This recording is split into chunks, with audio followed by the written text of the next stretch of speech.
माँ, मैं बहुत थक गई हूँ घर संभालते संभालते। यहाँ मेरी थकान किसी को नजर नहीं आती। कुछ दिन आराम करना चाहती हूँ। सोच रही हूँ कुछ दिनों के लिए मैं अपने मायके आ जाऊँ। आते हुए अपने बच्चों को भी साथ ले आऊँगी। वे स्कूल से चले आएंगे। आखिर एक ही शहर में ससुराल और मायका होने का कुछ तो फायदा मिले। नम्रता ने फोन पर अपनी माँ से कहा। पार्वती जी ने दूसरी तरफ से कहा, हाँ बेटा, जब तेरी इच्छा हो आ जाना। आखिर ये तेरा भी तो घर है। ठीक है माँ, तो मैं कल ही आ जाऊंगी। नम्रता खुश होकर बोली। हाँ बेटा, कल आ जाओ, मैं तुम्हारा इंतजार करूंगी। अभी मैं फोन रखती हूँ, मुझे मंदिर भी जाना है। कमला जी ने फोन रख दिया और सीधे किचन में आ गई। किचन में खाना बना रही बहू से बोली, अरे अनुपमा सुनो, कल तुम्हारी ननद आ रही है। आज बाजार जाकर फल सब्जी और मिठाइयाँ लेकर आना। बेचारी मेरी बेटी ससुराल में नौकरों की तरह काम करती है और उस पर कोई ध्यान ही नहीं देता। यहाँ आएगी, कुछ दिन रहेगी तो उसका मन और तबीयत दोनों अच्छे रहेंगे। सास के मुंह से ऐसी बातें सुनकर अनुपमा का चेहरा उतर गया। वह मन ही मन सोचने लगी, काश आपको मेरी थकावट भी नजर आती।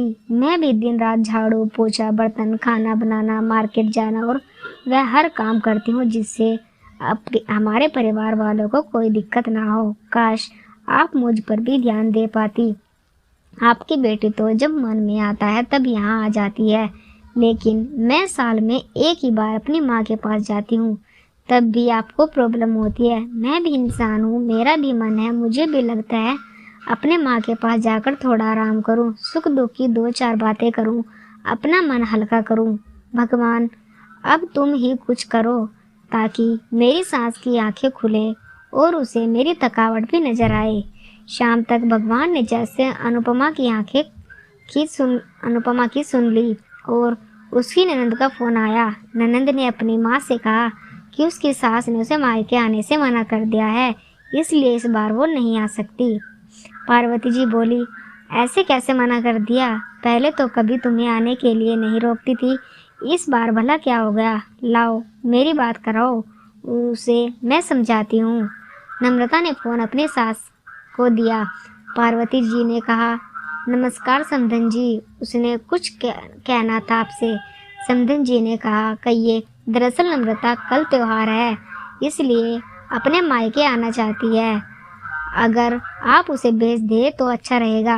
नम्रता की सास ने कहा, देखिए समधन जी, आपकी बेटी मायके जाकर रहे इस बात के लिए हमने उसे कभी नहीं रोका और इस बात से हमें कोई प्रॉब्लम भी नहीं है। कुछ दिनों पहले मैं अपने रिश्तेदारों के शादी में गई थी। वहाँ आपकी बहू अनुपमा की माताजी से मिलने का मौका मिला। उसने गपशप करने के दौरान उनकी बातों से पता चला कि अनुपमा को साल में एक ही बार अपने मायके जाने को मिलता है और वह भी बहुत कम समय के लिए। मुझे लगता है आपको पहले अनुपमा को उसके मायके भेज देने चाहिए और वह जब मायके होकर आ जाएगी तो मैं नम्रता को आपके पास भेज दूंगी।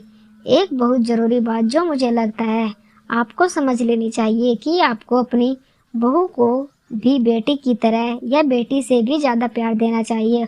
उसे भी मायके जाने की इच्छा होती होगी।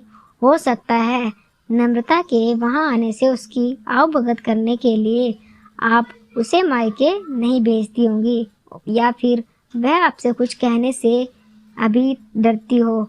अगर आप उसको घर में ही कैद रखोगी तो एक दिन ऐसा आएगा जब वह आपके खिलाफ बोलने लगेगी, फिर भी वह आपकी सुनेगी भी नहीं और जब चाहे तब अपने मायके जाएगी। ऐसी परिस्थिति आए, इससे अच्छा है कि आप ही कुछ बदलाव अमल में ले आए जिससे आपका रिश्ता और रिश्ते की मिठास खराब ना हो। पार्वती को अपने समधन के हर एक शब्द में सच्चाई नजर आई। उन्हें एहसास हुआ कि उन्होंने अपनी बेटी के प्यार में अंधे होकर कभी अपने बहू के मन का विचार नहीं किया। उन्होंने हमेशा अपनी बेटी को अपनी बहू से ऊपर रखा। दूसरी तरफ नम्रता भी अपनी भाभी के बारे में हो रही थी इस बातचीत को सुन रही थी।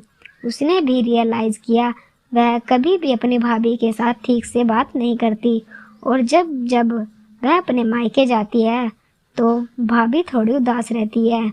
पार्वती जी ने अपनी बहू को बुलाया और उसे कहा, अनुपमा, कुछ दिनों के लिए नम्रता नहीं आने वाली, इसलिए पहले तुम अपने मायके होकर आओ। यह सुनते ही अनुपमा का चेहरा खिल गया, क्योंकि वह पहली बार था जब उसकी सास ने सामने से उसे अपने मायके जाने को कहा था।